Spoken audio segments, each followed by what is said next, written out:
উনি বলেছিলেন যে বাঙালিকে ব্যবসা করতে হবে, নয়তো বহিরাগতরা সব কিছু লুটে নেবে। উনি বলেছিলেন যে ইউরোপিয়ান কোম্পানিতে বাঙালি তবুও উঠতে পারে, কিন্তু মারওয়ারি কোম্পানিতে কখনো বাঙালিকে উঠতে দেওয়া যাবে না। উনি আজ থেকে 100 বছর আগে এই কথাগুলো বলেছিলেন। তাহলে 100 বছর পরে তার সন্তানদের ভেবে দেখা দরকার উনি কি সত্য বলেছিলেন নাকি মিথ্যা বলেছিলেন। উনি যে বাস্তবতার কথা বলেছিলেন তা কি আরও গাঢ় হয়েছে নাকি অনেক ফিকে হয়ে গেছে। আমি দেখাতে চাই গ্রামোফোন রেকর্ড কোম্পানির প্রথম হেমেন্দ্র মোহন বসুকে। আজকের দিনে আপনি রবীন্দ্রসঙ্গীত গাইলে আপনি দেখবেন মিথ্যাভাবে বেআইনিভাবে গোয়েঙ্কা তাদের কপিরাইট দিয়ে দেবে সারেগামা। হায় রে বাঙালি, তোমার জাতির একজন এই গ্রামাফোন কোম্পানি হেমেন্দ্র বসু উনি প্রথমবার তৈরি করেছিলেন। সাথে পাশে আছে আরএন মুখার্জি, আমরা এক্ষুনি দেখলাম। সুনীল কান্তি রায় পিয়ারলেস গোষ্ঠীর কর্ণধার।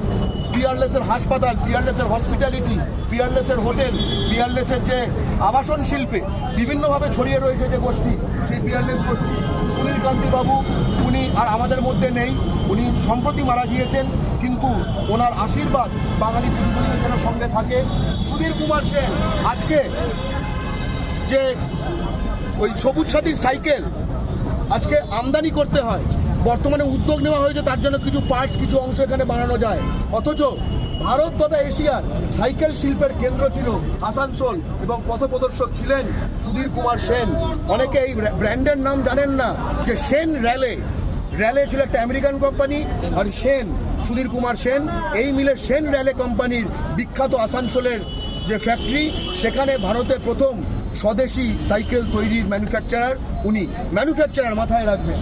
এবং অমর গোপাল বোস, অনেকে বোস স্পিকারের কথা শুনেছেন, বোসের যে সাউন্ড সিস্টেম সারা বিশ্বে যেটা বন্দিত সেটা অমর গোপাল বোসের।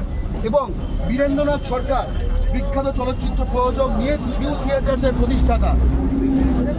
সিনেমা শিল্পটা এই বলিউড, টলিউড, কলিউড যত উড আছে এই ভারতের মাটিতে সবের প্রতিষ্ঠাতা ইনি।